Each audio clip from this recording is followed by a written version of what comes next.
Assalamualaikum warahmatullahi wabarakatuh. Sahabat-sahabat AAC dimanapun berada, kembali lagi bertemu dengan kami Klinik Abu Albani Center.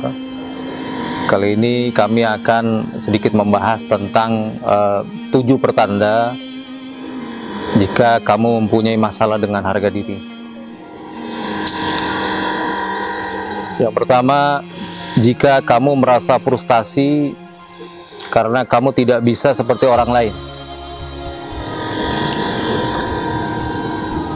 Hal seperti ini tentu kita harus ingat ya, bahwasanya semua orang itu punya kekurangan dan kelebihan masing-masing.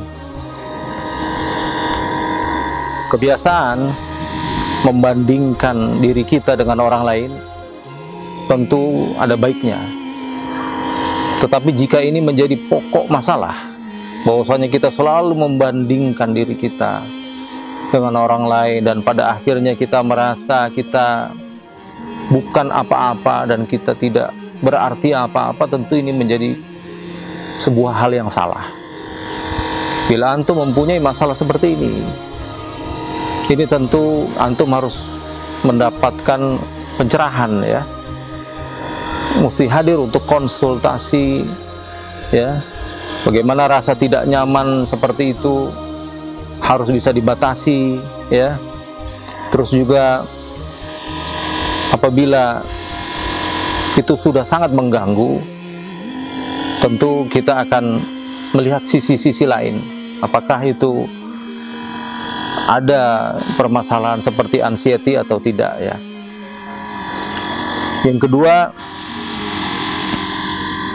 mengucapkan maaf untuk apapun yang kamu lakukan atau tidak kamu lakukan. Apabila di antara kamu sering mengalami ini, seolah-olah kamu ingin meminta maaf pada sesuatu yang kamu lakukan atau bukan kamu lakukan, tentu kamu harus mendapatkan kejelasan ya dari ahli. Apakah itu perbuatan yang benar atau salah? Dalam lingkup tertentu, meminta maaf karena kita melakukan kesalahan adalah sesuatu yang baik, sesuatu yang gentle dilakukan bagi seseorang yang memang melakukan kesalahan kemudian berani mengatakan salah, berani mengatakan saya melakukan sebuah kesalahan. Tapi baik untuk orang-orang yang demikian. Tapi jika kita tidak melakukan kesalahan, tidak melakukan hal apapun, terus kemudian kita ingin meminta maaf kepada orang lain karena kita ingin orang lain memaafkan kita, tentu ini adalah masalah. Nah, tentu kalian harus berkonsultasi untuk bisa mengetahui info apa yang terjadi pada diri kalian itu sih. Yang selanjutnya, jika kamu menangkap kritik sebagai serangan personal yang menjatuhkan kamu seketika, padahal sebagian kritik bisa membangun dan bisa memperbaiki citra kita lebih baik lagi. Jika kamu termasuk orang yang apabila dikritik terus kamu menganggap ini adalah sebuah serangan personal, sebuah ketidaksukaan orang terhadap kamu, dan anggapan kamu orang-orang yang mengkritik adalah musuh kamu, tentu ini adalah salah. Salah dalam artian banyak sekali.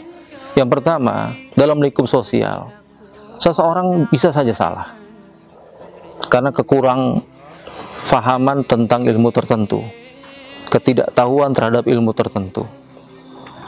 Orang bisa salah karena dia melakukan kecerobohan misalnya. Atau mungkin orang bisa salah karena memang sifat kita yang mudah salah ya, melakukan human error. Jadi apabila kita selalu melihat kritik atau saran sebagai bentuk serangan terhadap kita, tentu ada yang salah kepada diri kita. Apakah pola pikir kita yang salah atau memang sebagian dari masalah kejiwaan kita juga harus diperhatikan. Yang selanjutnya, jika kamu terlalu memikirkan pikiran orang lain tentang dirimu, padahal mereka mungkin tidak tahu apa-apa tentang hidupmu.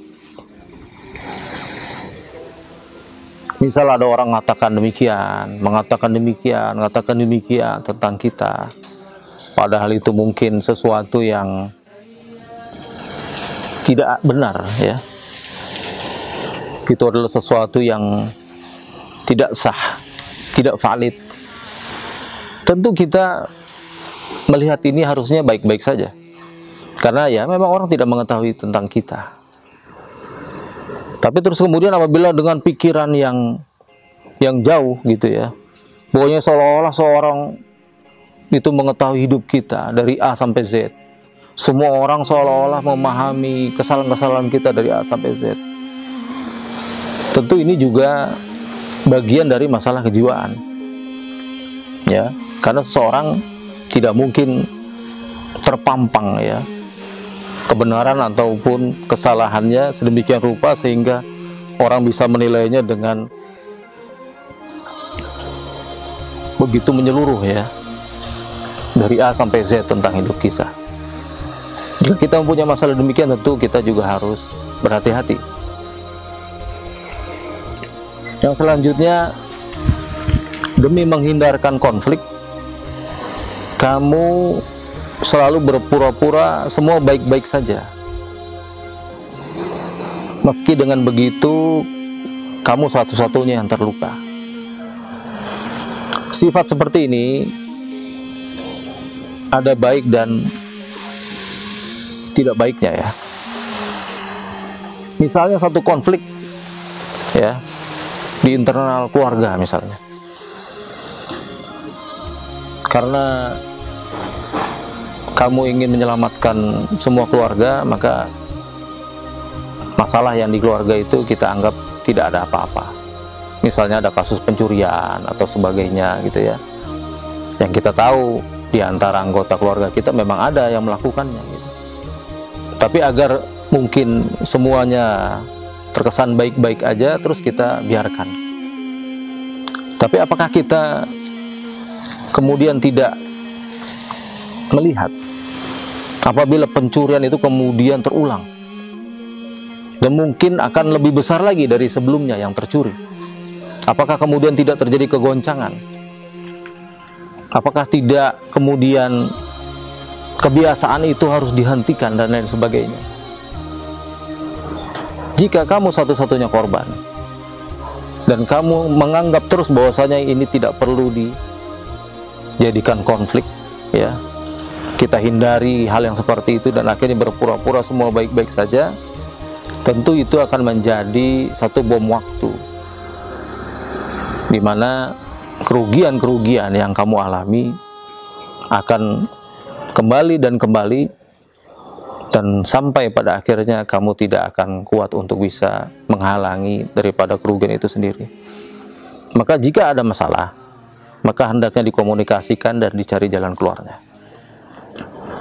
Yang selanjutnya, saat berhasil melakukan sesuatu, kamu menganggapnya sebagai keberuntungan. Padahal kerja kerasmu juga perlu dihargai oleh dirimu sendiri. Perlu difahami, tidak ada dalam masalah berhasil itu adalah keberuntungan, itu enggak ada. Semua adalah hasil dari apa yang kita lakukan, baik itu effortnya kecil ataupun besar.